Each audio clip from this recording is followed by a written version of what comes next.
दोस्तों इस तस्वीर को देखें, इसमें ये सियारा सैटर्न है और इसके करीब मौजूद ऑब्जेक्ट है टाइटन, जो सैटर्न का सबसे बड़ा चांद है। इस चांद को पहली बार सन 1979 में पायोनियर 11 स्पेसक्राफ्ट ने अपने कैमरे में रिकॉर्ड किया था। इसके अगले ही साल 1980 में वॉयेजर 1 स्पेसक्राफ्ट इस चांद के बहुत ज्यादा करीब से गुजरा और उसने टाइटन की ये तस्वीर कैप्चर की। पायोनियर 11 स्पेसक्राफ्ट ने इस चांद के बारे में जो इन्फॉर्मेशन दी थी उसके मुताबिक यहाँ बहुत ज्यादा सर्दी है, लेकिन जिस वक्त वॉयेजर 1 स्पेसक्राफ्ट ने इसके डेटा को जमीन पर भेजा तो उस डेटा के मुताबिक इस चांद पर ऑर्गेनिक मटेरियल के साथ साथ मीथेन और इथेन के समुद्र हो सकते हैं। इन दोनों स्पेसक्राफ्ट ने टाइटन के अलावा सैटर्न के बाकी चांद को भी स्टडी किया था, लेकिन साइंसदानों का सबसे ज्यादा ध्यान टाइटन पर ही किया क्योंकि इसका एटमॉस्फेयर जमीन से भी ज्यादा डेंस था। किसी भी सियारे का एटमॉस्फेयर जितना ज्यादा डेंस होगा उसमें लाइफ के चांसेस उतने ज्यादा बढ़ जाते हैं।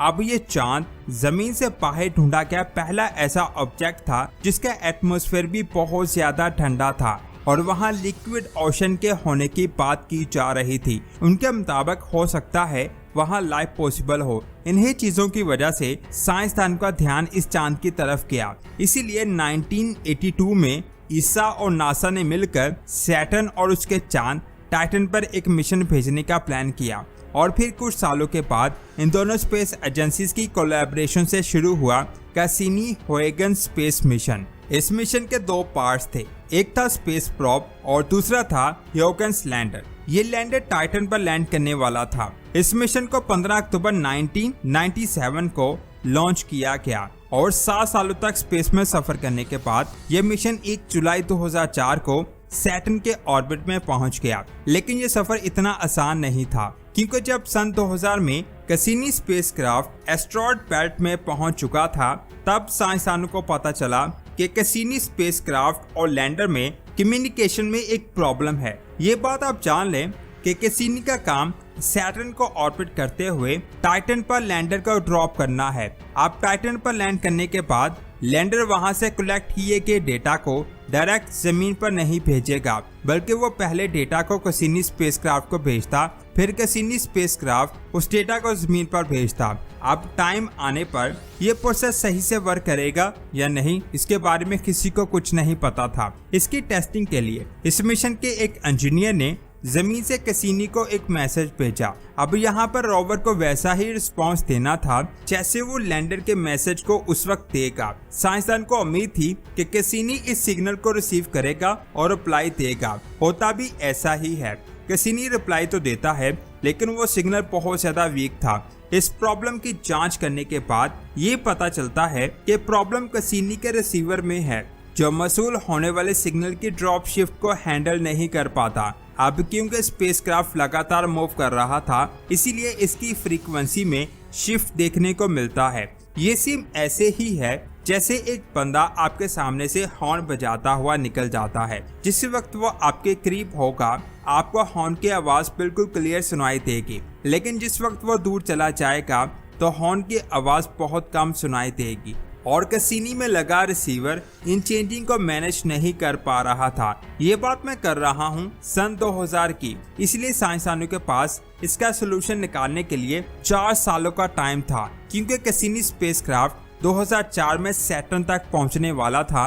अब क्योंकि कैसिनी के रिसीवर में कुछ भी चेंज नहीं किया जा सकता था, इसीलिए साइंसदानों ने कैसिनी के रास्ते को ही बदल दिया। यहाँ कैसिनी स्पेसक्राफ्ट एक बार टाइटन के पास जाकर लैंडर को टाइटन पर ड्रॉप करने वाला था। वहीं अब कैसिनी 3 बार टाइटन के पास से गुजरने वाला था। जब इसकी स्पीड कम हो जाएगी जिससे डॉपलर शिफ्ट का इफेक्ट भी कम हो जाएगा। फिर 24 दिसंबर 2004 को कैसिनी स्पेसक्राफ्ट लैंडर को टाइटन पर छोड़ देता है।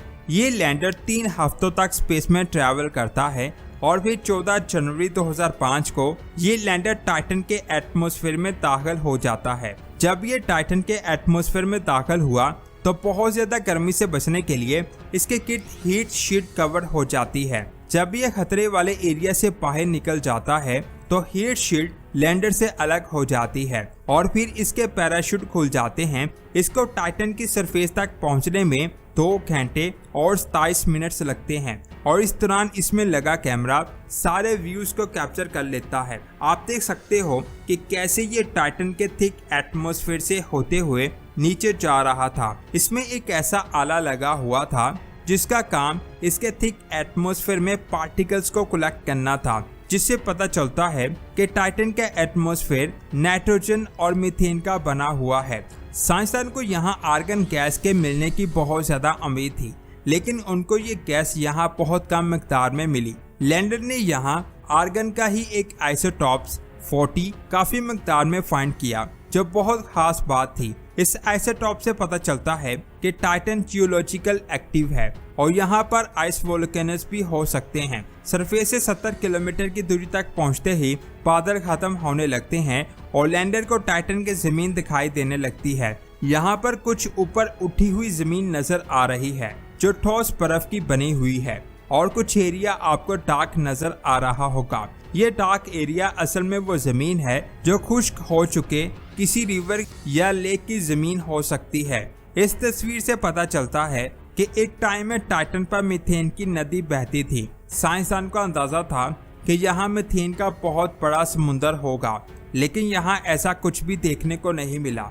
ये समुंदर टाइटन के पोलर रीजन में मौजूद है और फिर थोड़ी देर बाद लैंडर टाइटन की जमीन पर लैंड हो गया। जिस जमीन पर यह लैंड हुआ था वो बहुत ज्यादा सॉफ्ट थी, जिसकी वजह से वो लैंडर डैमेज नहीं हुआ और आसानी से लैंड हो गया। ये लैंडर टाइटन की जमीन से उतनी स्पीड से टकराया था जितनी स्पीड से कुछ मीटर की दूरी से एक टेनिस बॉल जमीन से टकराती है। ये पहली बार था जब इंसान का बनाया हुआ कोई लैंडर आउटर सोलर सिस्टम के किसी ऑब्जेक्ट पर लैंड हुआ। लैंडिंग के फौरन बाद साइंसदानों की कोशिश थी कि वो जल्द से जल्द वहां की रिकॉर्डिंग कर ले, क्योंकि उसकी बैटरी बहुत कम थी। आप इस वीडियो में देख सकते हो कि लैंडर जिस जगह लैंड हुआ था वहां कुछ मिनरल्स नजर आ रहे थे जो वाटर आइस के बने थे।